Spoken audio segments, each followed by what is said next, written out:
Hey, everyone. How are you? I'll let everyone sit down. It is so great to be here. So you know, I'm the senator from Minnesota, but what you might not know, thank you. What you might not know about me is that I wouldn't be here without education and without big public education. And that is because my grandpa was an iron ore miner. He worked 1,500 feet underground. He saved money in a coffee can to send my dad to college. My grandpa never even got to graduate from high school because he had to work to raise his 9 brothers and sisters. My mom grew up in Milwaukee, the site of our next convention. She taught 2nd grade until she was 70 years old. And I stand before you today as a granddaughter of an iron ore miner, a daughter of a teacher, and a newspaper man, as the first woman elected to the U.S. Senate from the state of Minnesota, and a candidate for President of the United States. And that is all because of education. So here's the deal. My mom, and I know there's a lot of teachers out here like this. My mom's probably the best story to show what kind of teacher she was.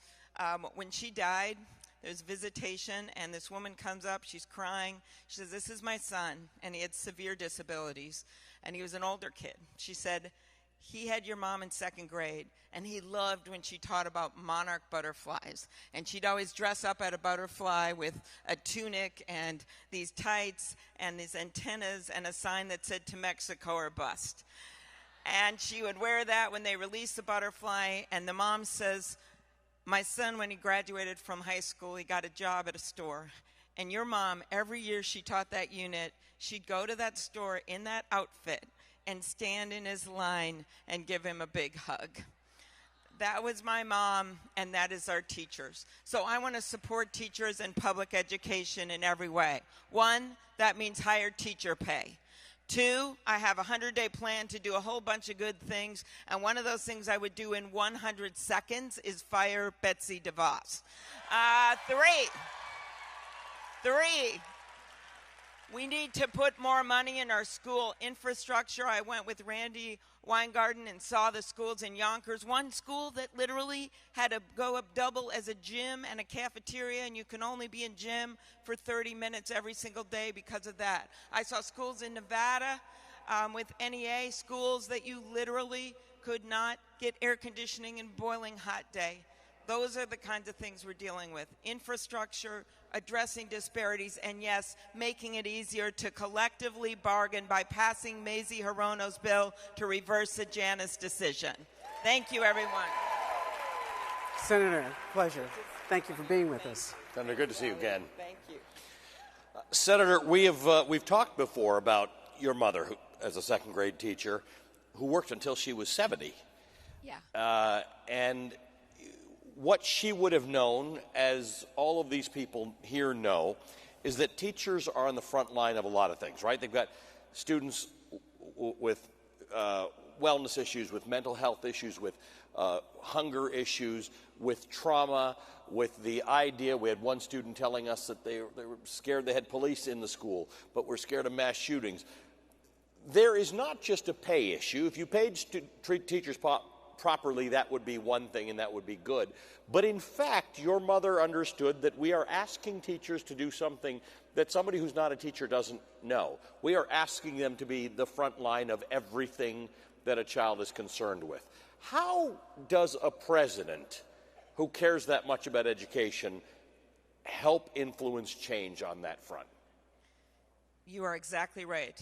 Our teachers are literally put into all these different roles. They are the counselor, sometimes they're the school nurse. So what you do is you, yes, increase pay for teachers, and you increase support for our teachers. By the way, I do that by rolling back the estate tax exemption, raising it to where it was before. That, by the way, under Barack Obama, if you just go to that level, you bring in over $100 billion. Can you believe this? That could go into our schools. But when it comes to these ideas, here is what I would do. Mental health. 1 in 5 Americans struggle with mental health. 30% increase in suicide in our country in the last 15 years. 30% increase with a major increase with students. I was in Wapello, Iowa, and I talked to a counselor there from a small school in a rural area. She said in one day she'd had 4 kids, just that day, come up to her with thoughts of suicide. They were all immigrant kids. They were all had parents that worked in the plant, and they were all afraid that their whole family was going to be deported. That's an issue of bad immigration policy, we know, by the President of the United States, who needs to go, but it is also a lack of hope when it comes to mental health. So I was the first candidate to come up with a mental health plan, an addiction plan. It means something to me. My dad struggled with alcoholism his whole life. He had 3 DWIs by the time I got married, and then he was given the choice, treatment or jail. He chose treatment. It changed his life. And I believe that all Americans should be able to have that same right. So there's that. There's safety in schools. I actually led the bill, the Democratic lead on the school safety bill that brought $1 billion into our schools. For a while, the Republicans were trying to put a provision in there that money could be used to arm teachers. I refused to allow that to be in the bill, and I actually got a provision inserted. If you look at the bill, I got a provision inserted on the Senate side that ended up getting signed into law that said the money could not be used to arm teachers. There are so many other important uses. School safety, passing gun safety laws, and universal background checks as we look at the anniversary of Sandy Hook, which I know you pointed out earlier. The thought of that teacher, that school aide in the closet with the little boy with their arms around them where they're both shot dead, that shouldn't be happening in our schools. So it is school policy, but it's also the kind of president who's going to be able to look at our schools not just in isolation, but look at our schools as a whole and our kids as a whole and figure out that how you budget things and the policies that you put in place are a value statement. And when you look at my track record, you see where my values are. I'm someone that not just talks about good things, but I actually get things done. I passed over 100 bills where I'm the lead Democrat since I got into the U.S. Senate. But I'm also someone that governs from the head, but also from the heart. And we really need that right now in America. Senator, in some ways this may not be a fair question because in some ways it's under your watch. You hate it when somebody starts out like that, right? For a question. Yeah. To be fair, you are a senator. And I mentioned this before, but the nation's report card just came out. Under your watch as a senator, 1 senator from our 50 states. The numbers aren't good. 2 out of 3 4th and 8th grade students are not proficient readers, and the numbers are not going in the right direction. You talk about the amount of money that you want to put on this and how important it is, but what's the plan? I mean, really. Some people say we're spending money. We keep throwing money at this and we're not getting the results. What would you do as president that you haven't been able to do as senator? A lot. The first thing that I would do is to make sure these kids have a home to live in. Actually, homelessness or the lack of a consistent home is not just a problem for our schools, it's a problem for all kids. But right? how do you make sure that these kids have a home to live in? Well, because you put in place a major housing policy, which stops the backlog on Section 8 applications, which does something about investments and uses the tax credits. You can combine rural and urban. There's huge issues in rural America as well for housing. That gives kids that steady environment and it will make a big difference. Second thing I would do is preschool. We are one of the only industrialized nation that doesn't have a good child care policy in place. And there is a bill right now that I can fund. I have it right in my budget by reversing some of these regressive Republican tax plans. It makes it easier for families that are 150% above the median income. Anyone below that will get major help paying for child care. That's Patty Murray's bill. And as president, I can get this done. The next step, of course, is making sure that we have teachers and we retain our teachers, that we understand that in underserved areas, teachers in impoverished areas are making $4,000 less. That's wrong. So you create incentives with matching grants for the states to change that. One follow-up, and that simply is, so many of the other candidates for president agree with you on those things. My question is, why should people vote for you when you were saying what they are saying? How are you going to get it done versus them getting it done? Okay, well, that's a stand-up question. Number one, I am the one, as I said, of the people that are in Congress right now, many of them my friends, but have actually passed that many bills, more than anyone else, because I don't just talk the talk, I actually get things done. That's going to matter in a general election. Number two, I don't just want to eke by a victory at 4 in the morning with one state. That'll be great, but it's not going to allow us to get all these things done that we want to get done for education, like pass the bill to do something about collective bargaining. You win big when you win states like Pennsylvania big that we lost in that last election. When you win Michigan and Wisconsin, when you win Ohio and you win Iowa. My plan is to build a blue wall around those states and make Donald Trump pay for it. How will I do it? Why am I better? Because I'm the one with the track record that's done it. I've won every single congressional district, the rural ones right bordering Iowa and South and North Dakota by sizable margins. I've done it every single time. The northern Minnesota, which has a Republican congressman, I've won that big time every single time. Michelle Bachmann's district, I've won 3 times. I have not done it by selling out. I simply done it by willing to go to where people are, to get things done, to have their back, to bring in rural and suburban voters along with a fired up Democratic base. We cannot do this without a fired Democratic base. And last time I ran, we had the highest voter turnout in the United States. That's because I believe in organizing and bringing people with us. And I have won every election, teachers will appreciate this, all the way back down to 4th grade, where my slogan was all the way with Amy Kay, which I have now abandoned. I'm not going to use that again. Excellent. Thank you, Senator. So there are a number of issues at hand here. There's teacher pay. There's the support for teachers. There's safety in schools. There is a different problem as well. There are more than 8 million American students who are considered at academic risk because of how much school they miss. And again, there are reasons students miss schools. One of them is homelessness, hunger, lack of engagement. There are all sorts of things. But chronic absence makes a child less likely to master reading and much, much, much more likely to drop out of school and obviously not continue on. Is that a different problem? And I ask you this as the daughter of a teacher. Is that a different problem, compelling students to not miss school, to want to be in school, to stay more engaged? Because that's not a legislative fix, really. Well, it can be, because you should be doing more to retain teachers.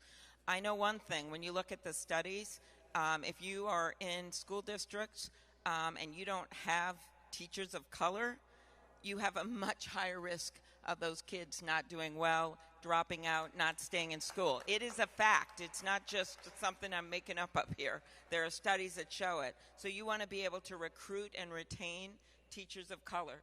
That helps to keep kids in school. The other thing that you want to do is make school interesting and make it, and you do that when you have the resources to do that. My daughter, just to be clear that I don't just talk the talk up here, my daughter went to public schools. She was in urban districts the whole time, and twice she was in districts with over 50% free and reduced lunch. For 2 years, she was in a school that was over 90% free and reduced lunch. So I saw firsthand the struggles of those families. It was mostly Somali kids and Hmong kids. I saw a teacher that was trying to teach 33 kids that spoke all kinds of different languages. And that experience is something I take with me into the presidency. It's a reason that I think that we should have someone with an education background as the Secretary of Education, like we have done in Minnesota. It is the reason that I think we have to be investing in these schools.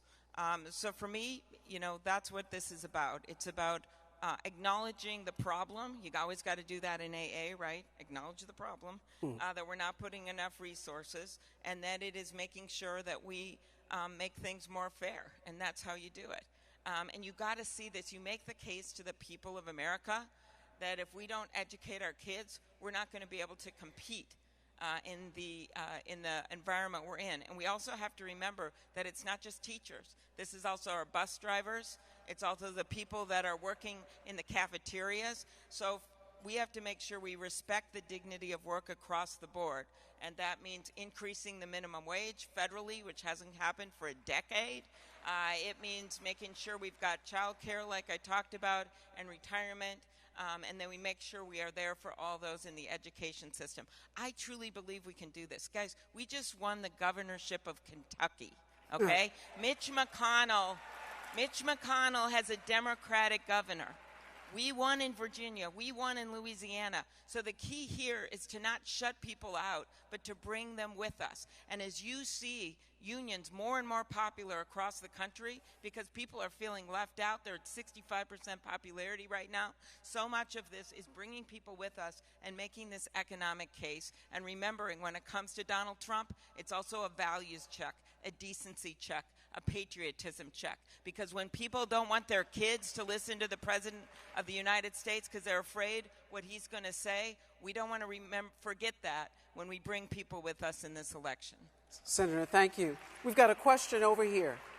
Okay. Good afternoon, Senator Klobuchar. Hello. My name is Hillary Leonardopoulos, and I'm a proud member of the AFT. Very good. And in my local, the Philadelphia... That was my mom's union. Very good. In my local, the Philadelphia Federation of Teachers, we are in the midst of a devastating facilities crisis where more than 200 schools are facing toxic conditions such as lead, asbestos, mold, and other environmental hazards. And in fact, last year, one of our first graders, Dean Pagan, was poisoned while sitting at his desk after eating lead paint chips. And just this year, one of our beloved members, Leah DeRusso, was diagnosed with mesothelioma after spending her entire career teaching in schools with active damaged asbestos. This is a humanitarian crisis that would never, ever be tolerated in a wealthier, whiter school district. I heard you mention infrastructure in your opening remarks, and I'd like to know what your plan is to address this crisis once and for all. Thank you. Thank you. I had not heard those stories, and one of these things that happens here is I get to talk to you, but I also pick up things that I can share with people in Washington, D.C., in the Senate, and other places. That is an incredibly sad, tragic story, but it doesn't actually surprise me because of what you point out. The numbers are there. We have not been investing in these schools. We got schools in Baltimore that didn't have heat in the last year. We've had schools, and I pointed out, Nevada, that didn't have good air conditioning, schools with bad pipes, and schools with lead poisoning in them. So what do? Well, you can't do an infrastructure program and infrastructure investment, which, by the way, is very popular with the public across the aisle as well, unless you include schools. And that's why when I put out this infrastructure package for over $1 trillion, I put schools right up front. And by the way, I know you guys it sounds boring when I talk about how you're going to pay for things. I think it's really important as we bring in these independent, moderate Republicans, because we've got a guy in the White House right now who's running the country like one of his bankrupt casinos and is like treating all of you like poker chips. And so when he went down to Mar-a-Lago to see all his friends after they passed that Republican tax bill, they didn't do one thing for any of you or one thing for our schools. He literally stood in a room of wealthy people and said, I just made you a lot richer. So that is where we get our money to pay for infrastructure and pay for get us better schools. You do it by taking that corporate tax rate. Just listen to this. Every point he went down from the mid-30s to 21%, was $100 billion in 10 years. If you even take $400 billion of that and put that into infrastructure, think of what that means. International tax rate. Go back to where it was under President Obama. That gives you $150 billion right there. This is big money. This isn't, as they say, milk money. Little school analogy. This is big money. And so we have to make this case to the American people that our kids deserve this, that our teachers deserve this, and that we shouldn't have elementary school kids dying from lead paint poisoning. Thank you, Senator. Sir, go ahead. Hi, My name is Kareem Henderson. Is that a One Pennsylvania T-shirt there? Yes. Sweatshirt. Very cool.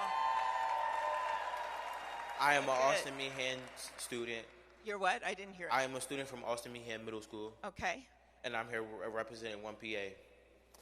Through the past year alone, I've seen the same girl come back from school through suspensions and having the same attitude.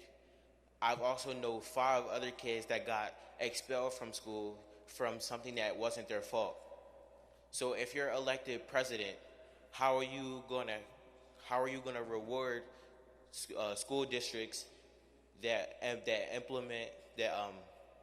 Sorry. Yep. No, you're doing really well. This is a great Just question. fine. It's really good. By memory, you were doing it too. Yeah. That implement peer mediation and other restorative practices. Very good. Excellent question. Thank you. Good.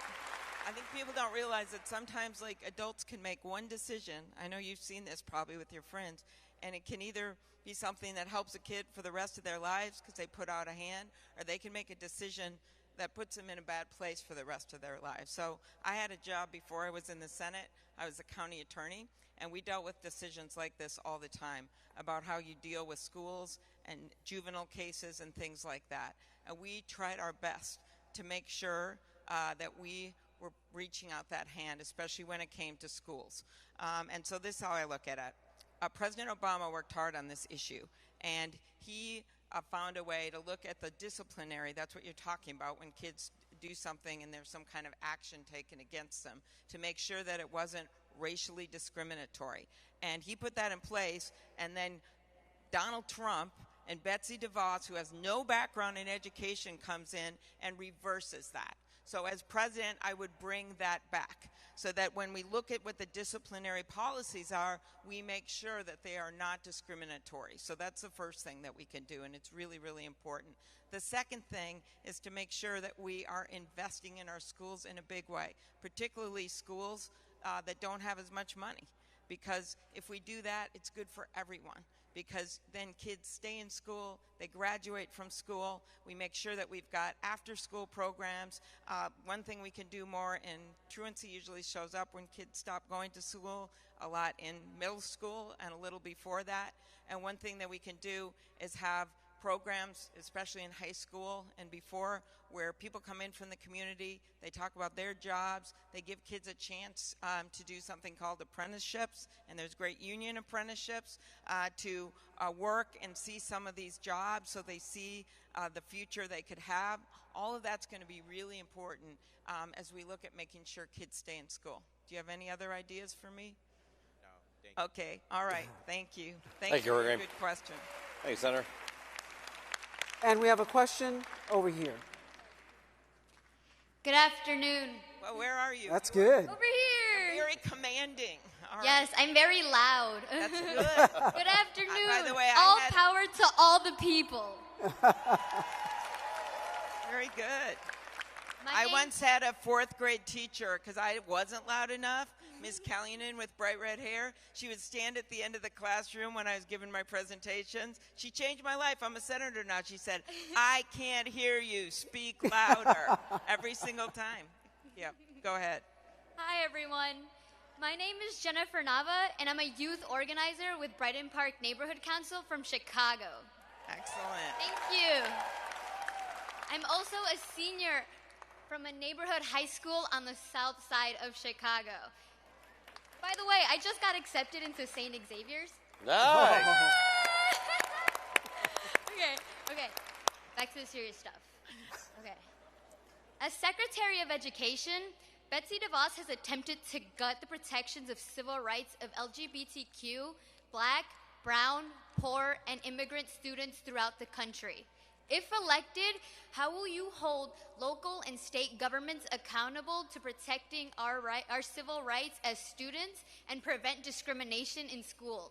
Okay, very good question. Thank you. I think that leadership has to start at the top. And first of all, even bigger than our schools, you want to make sure you have a president that has the back of people of color that doesn't say after Charlottesville there's two sides when one side is the Ku Klux Klan. There's only one side, and that's the American side.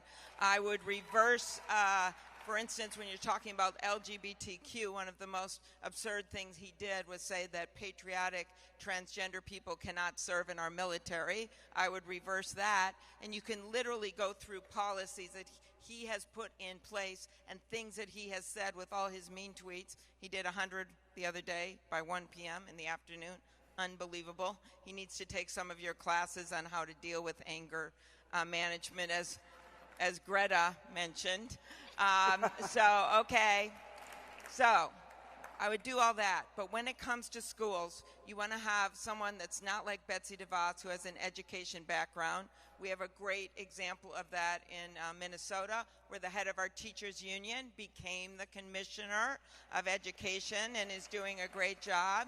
And then I would look at those policies. We just talked about the disciplinary policies, but there's a lot of other things that Betsy DeVos has done that's made it harder for students of color and LGBTQ students. I also think making sure you have a Justice Department and an Attorney General that's enforcing the laws.